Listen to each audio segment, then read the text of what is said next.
Bwana, tumeweza kuona watoto wa Diamond Platnumz pamoja na baba yao mzazi ambaye ni Diamond Platnumz wameweza kuenjoy na kufurahi pia pamoja. Tumeweza kuona ni namna gani ambavyo Diamond Platnumz anawapenda sana watoto wake, na ameweza kuelezea ni namna gani pia anavyotamani kuweza kuona wakifika mbali zaidi katika maisha yao. Na tumeweza kuona Diamond Platnumz aliweza kueleza na kumwambia kwamba katika misingi muhimu sana katika maisha ni yenyewe kuweza kujitengenezea mazingira mazuri na baadhi ya mashabiki zenu, na pia mnatakiwa kuweza kusimama imara kuweza kuhakikisha kila kitu kinakuwa katika misingi na mikakati iliyo bora. Heshima ndio kitu cha muhimu, na pia mnatakiwa kuweza kutambua thamani zenu kabla mambo hayajaweza kuharibika, kwa sababu dunia hii ina mambo mengi na msipokuwa makini mtajikuta nyote mnaingia katika matatizo. Hivyo ya kuwapaswa kuweza kusimama imara na kuhakikisha kila kitu kinakwenda kuwa katika misingi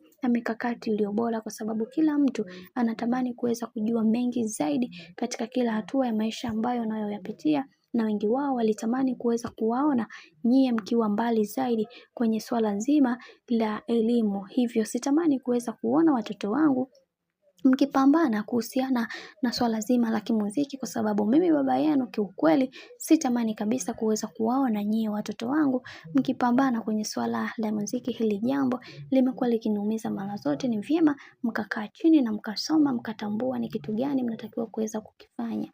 Sasa kwa haya ambayo anayoyaongea bwana mkubwa Diamond Platnumz kwa watoto wake, lakini Tifa aliweza kuonesha kukasirika kidogo na kumwambia baba, mimi binafsi nitafanya kile kitu ambacho ninachokipenda, kwa sababu ndoto yangu kubwa ni mimi kuweza kuwa star kubwa sana kama wewe ambavyo ulivyo. Natamani kuweza kuona nikikupita zaidi katika maisha yako, kwa sababu kuna mambo mengi nimekuwa nikijifunza katika maisha yako, hivyo utanisamee baba yangu kipenzi. Lakini Zuchu yeye aliweza kuingilia hili akisema kwamba mtoto wangu kipenzi, utafanya kile kitu ambacho unachokitaka. Kikubwa uweze kuwa makini na kuhakikisha kila kitu kinakwenda kuwa sawa, kwa sababu kuna mambo mengi ambayo yanayoendelea katika kila hatua ya maisha yetu. Hivyo yatupaswa kuweza kuelewa na kutambua ni namna gani ambavyo utakavyoweza kutatua haya ambayo yanayoendelea, maana kuna siri nyingi ambazo zipo na wengi wao tunatamani kuweza kujua mengi zaidi juu ya haya ambayo yanayoendelea. Mungu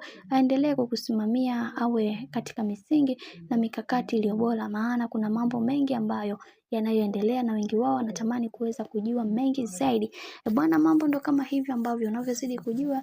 Mimi naomba nikusihi kitu kimoja, kama ndo mara kwa kwanza kufuatilia channel tupendwa hii hapa ya Bizoza Media, basi nikusihi usisahau kusubscribe, kulike, kushare pamoja na kucomment, maana ukifanya hivyo utakuwa umejiweka katika nafasi nzuri ya wewe kuweza kuenjoy na kufurahi pia katika channel tupendwa hii hapa ya Bizoza Media. Mimi sina la ziada, ngoja nikutakia siku njema na kazi njema.